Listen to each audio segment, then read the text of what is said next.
மாறியதோ அந்த புறத்து மகராணி.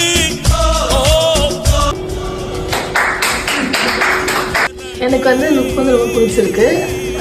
ரொம்ப நீட்டாக பண்ணியிருக்காங்க. ரொம்ப எதுவுமே ரொம்ப ஓவராக இல்லாமல் செட்டில்டாக இருக்குது மேக்கப். ஸோ ரொம்ப பிடிச்சிருக்கு. இவள் மன்மத புயலா அடடா பூவின் மாநாடு.